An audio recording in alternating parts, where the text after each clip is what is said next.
In this video, we'll be exploring the role of the Fed, the ECB and other central banks in recent financial crises over the last 100 years or so. So let's dive on in. Now, this channel provides global macro insights for informed investing, so do consider subscribing. Over recent times, central banks have increasingly gained independence from elected governments and have the ability to pursue their own agenda. The arguments in favour of this independence largely go along these lines. Firstly, that governments make poor monetary policy decisions which are politically timed prior to election campaigns, for instance. Secondly, that inflation tends to be lower when central banks are independent. And finally, that central banks have greater credibility in forecasting inflation expectations. Yet the role that central banks are increasingly playing in our economies is worth a closer look. So I thought it would be worthwhile to investigate some of the causes and outcomes of some of the worst financial crises over the last 100 years or so. Let's first start with the Wall Street crash of 1929. Now, in 1913, the Federal Reserve Bank was established in the US. The impact on the purchasing power of the dollar was profound, however, resulting in a 56% reduction in dollar purchasing power from the years between 1914 and 1920. The Fed responded by increasing the discount rate, the price of money, and that rose from 2 to 9% while they sold government bonds. The impact on reserves of community banks was profound, and according to Coogan's book Money Creators, Who Creates Money, there was a terrific reduction in the prices within the agricultural sector as deflation took hold following this policy. The impact was enormous on rural communities. This policy saw the currency and credit contract by $2 billion, but it had led to mass devastation in the agricultural sector where prices were cut dramatically. The damage of this policy resulted in rural money being transferred to urban centres. By 1921, the policy was reversed, but the damage was already done to America's agricultural heartland. The Fed then pursued aggressive expansion of the M2 money supply, that is cash, bank deposits and liquid near money securities, as we can see in this graph. Moreover, in 1927, fears of economic weakness prompted the Fed to engage in enormous open market operations with purchases of United States government securities by Federal Reserve banks. At the same time, discount rates at all reserve banks were reduced from 4% to 3.5%. To quote this Fed document, responsibility for Federal Reserve policies 1927 to 1929, cheap credit gave a further great and dangerous impetus to an already overexpanded credit situation, notably to the volume of credit used on the stock exchange and to further rapid upward flight of security prices. But on the 24th of October 1929, the rediscount rate was raised to 6% and real interest rates soared, as we can see here, with people borrowing against stock as collateral. But 6 days later, the Fed ordered the contraction of broken loans to the tune of $2.3 million. By the end of 1932, the value of listed securities had lost over 83%. The economic and social consequences of this implosion were devastating. Out of 24,000 banks, 10,000 were crushed out of existence, leaving depositors ruined and 200,000 companies filed for bankruptcy.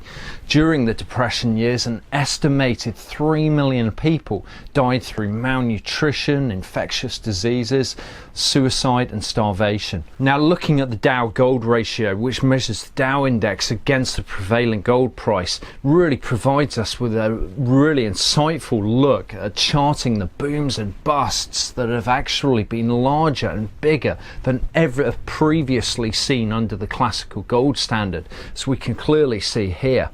When this ratio is high, it implies high stock values to gold and vice versa.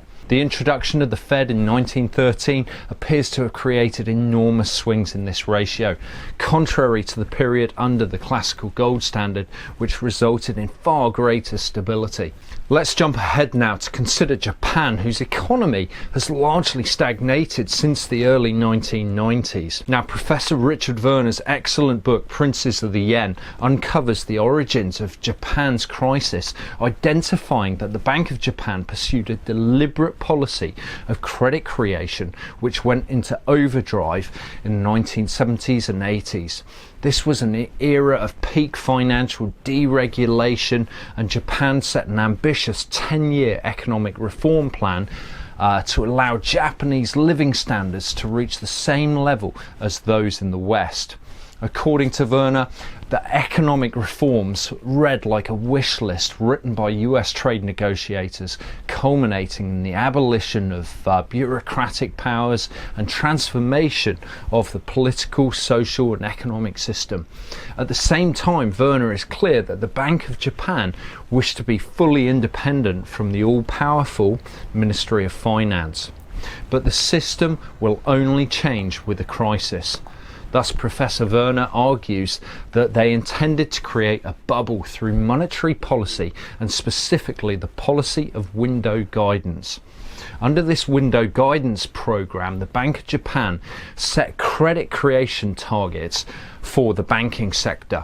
This saw year-on-year loan growth of 15% and generated enormous financial and real estate bubbles.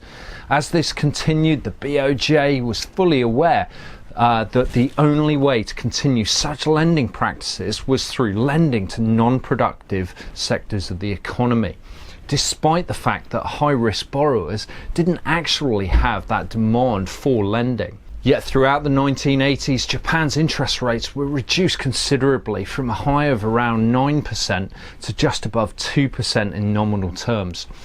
The Ministry of Finance enjoyed increased tax revenues throughout this period, and this helped appease the finance ministry. But in 1989, the BOJ suddenly and dramatically increased interest rates, as we can see here.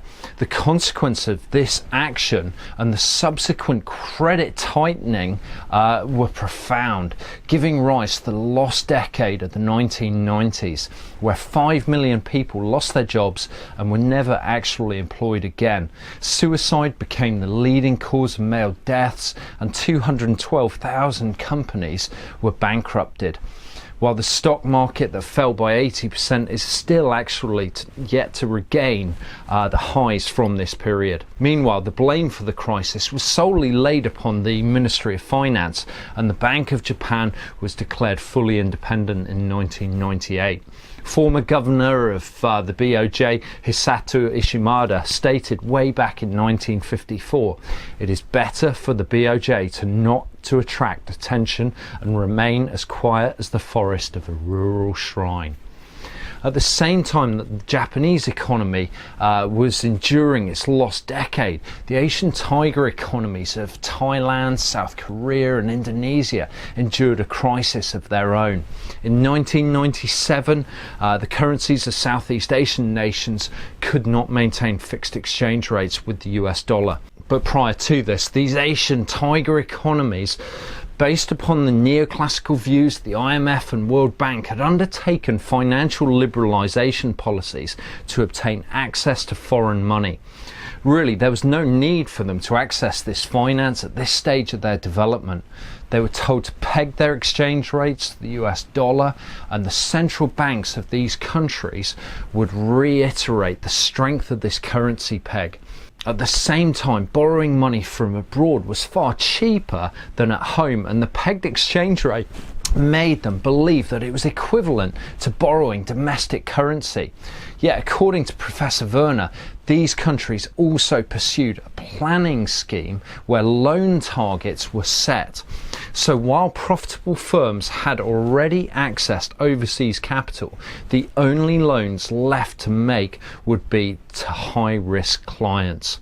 Sustaining the fixed exchange rate peg made their export industries less competitive, and this was a clear sign for speculators to start targeting the fixed exchange rate pegs of the Thai baht, the Indonesian rupiah and the South Korean won.